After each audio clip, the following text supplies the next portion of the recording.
I received this engine today. It's an OS FS-90 4-stroke engine. I purchased it off of RCGroups. So this engine looks to be in pretty decent shape overall.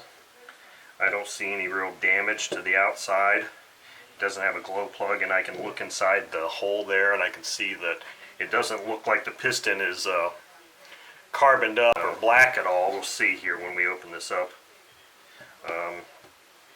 Carb and everything looks like it's in pretty good shape. So what I want to do is I want to get straight to taking a valve cover off first, because that's going to tell us. I have a feeling we probably just have a stuck valve. I'm not sure why these other parts were purchased for this, but that's part of the fun of this. Some of that nasty foam. This is going to be a complete teardown because it's an unknown state and unknown people working on it. This is probably going to be a complete teardown for me yet again. So I'm going to be tearing it down completely and inspecting the bearings and that type of thing. So we'll see here pretty quick, at least what the valve train looks like.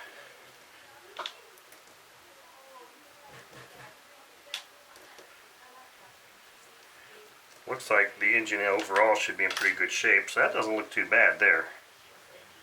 Yeah, there's no valve movement at all. So either there's not a push rod, there are no push rods in there, or what, I'm not sure. That kind of leads me to believe there's something potentially badly wrong down here. So we'll have to continue to tear into this engine to see what's going to happen with this. So I'm going to take a quick break here, gather my thoughts, and we'll begin tearing this engine down. Alright, so I grabbed some tools that I was going to need. So the first thing for me now is to remove this carb, and we need to loosen this intake manifold, lock the nut,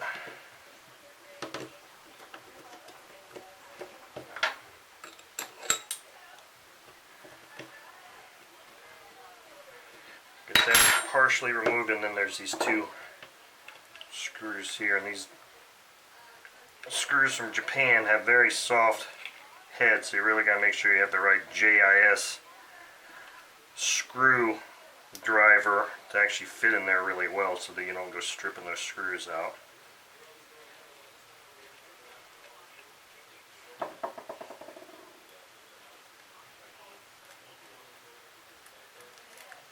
Okay, so that's off.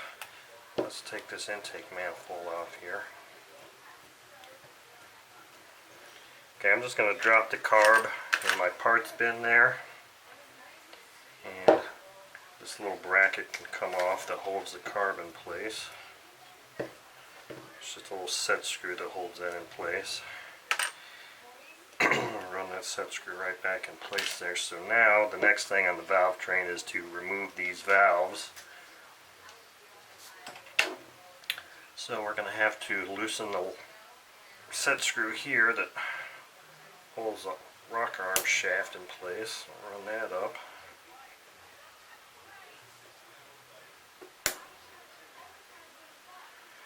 Now, with that up, we need to push this shaft out. Oh, this is where you might need to use a little bit of force here to try to break that loose. And break that mechanical bond there. So now we should be able to just slide this thing out. Pretty sure I've got those up enough. Oh yeah, that one just came out. I don't want to lose that. Yeah, those are out enough. So now we're just going to have to kind of, this thing feels like it wants to be a little bit stubborn there. There we go. So that came out. That's not unusual. Now we can just lift the rocker arms off here. And this little collar that kind of supports them. In Enya engines, they have a similar setup, but instead of this collar, they use a spring. So now we've got this screw here that holds the rocker arm support assembly in place. Take that out, and I do see that we have two push rods. So the fact that these push rods are not moving is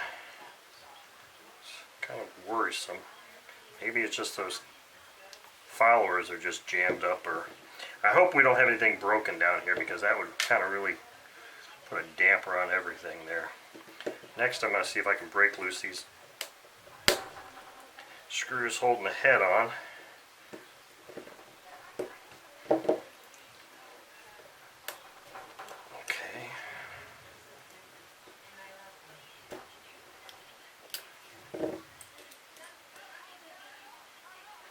Make sure I'm fully engaged so I don't strip those heads out. There is some oil residue up here. So clearly it's been run. I have no idea how much run time is on it, but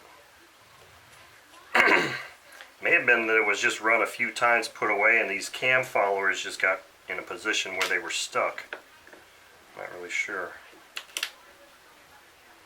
Alright, so I'm just going to kind of drop these push rods over here. So here you can see the inside of this engine. Top of the piston, you can see how little runtime. There's a piece of that damn blue foam. It's another reason this is going to be a complete teardown. So our issue,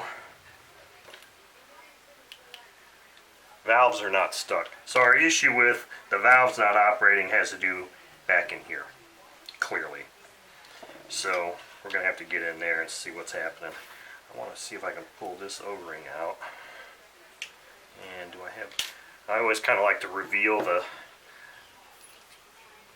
valves. I got 4 screws there, okay. So let's see what the valves look like. Yep, there's some runtime there.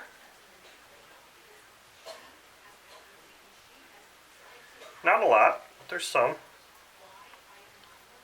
So, yeah, this is not a new engine by any means.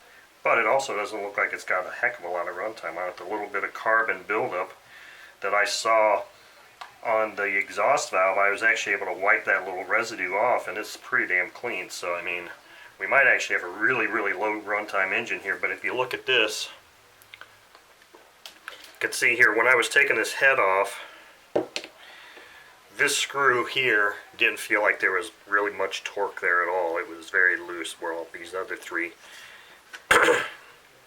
which is odd because this is the side that has the exhaust residue, and these screws seem like they were torqued, but it just seems like there's a little bit of blow by, a little bit of leakage there. So I don't know, and it looks like we do have a couple of push rod O-rings up in here in the head. Let me take those guys out, since I'm probably going to be soaking all of this.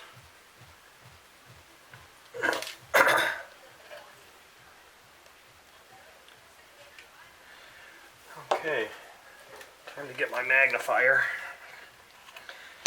Alright, so anyway, that's all I'm going to do with the head at this time. What I need to focus on now is removing this. So this little cover here is just a small cover that is just a friction fit with an O-ring. So there's a little groove there, and you just kind of pry this thing off.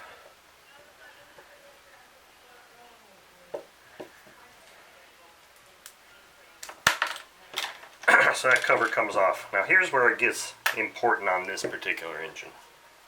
Is if I'm going to do a complete teardown, sure, I can go ahead and just take these 4 backplate screws off and I can just take the thing apart. But if I'm going to do a complete teardown and inspect all of the bearings and everything, this screw has to come out. This screw is a counterclockwise, or it's a reverse rotation thread, which means to loosen it you actually have to turn it clockwise like you were tightening a normal screw, but that actually loosens this one. The key here is that you can see it's, I don't know, maybe you can't see it's turning or not. So if I were to go ahead and take this front housing off, then I would really have nothing to hold this stuff in place while I try to break that free. This screw can be very brittle and very easy to break. So if you turn it the wrong way and you don't know that it's a reverse thread screw, you're going to damage it or destroy it, and then you're really screwed. So at this point, what I'm going to do is I'm going to go out and put this in my workmate. And the wood on the workmate, I'm going to grab this so that it won't move. Then I'm going to apply some heat to this thing. First, I may just see if I can break that thing free, and if I have any kind of issue at all breaking that free, I'm going to apply some heat, put some 3-in-1 oil on it, and apply some heat, and try the best I can to break that screw free without breaking it. If I break it, then I've just really hosed up big time. But that's why I'm going to leave this all intact right now. I think I can get my wood workmate to grab onto that good enough so it'll hold the crankshaft in place so I can turn that screw and loosen that thing up, because this is key. If I can't get that out, I can't really do anything else here. So that's what we're going to go out and do now. Actually, what I ended up just doing was just using this screwdriver. I just gently kind of twisted it and it started to open up here. So like if I just kind of open it up like that, I can get this thing to walk right off here without damaging the facing. And just as suspected, that gasket is wanting to hold it in place, and you can see here that gasket is gone. So this gasket did not survive the trip. Okay, so here's what we look like after we take that off. As you can see here, there's a bearing in there, a C-clip to remove that bearing. At this point, I'm not sure if I'm going to have to remove the bearings. They don't look like they're in bad shape. It doesn't look like this engine's got a lot of run time on it, so I may get away with just throwing some oil in there, maybe a little bit of heat, and trying to clean them off as best I can once I get this tore apart. I may not even have to replace these bearings. I mean, right now they feel fairly smooth, but they'll feel even better when I lube them up and heat them up. But the main problem right now is this thing here. So this rotates. Now the reason we needed that screw out is because this timing wheel here just kind of slides right into that hole there. So we're going to have to set this on something, probably my press, and get a little piece of steel or push rod or dowel rod or something to put on there and just kind of press this thing out. So let me try and figure out how I'm going to get that thing out nicely here and see if it's something I can shoot a video of.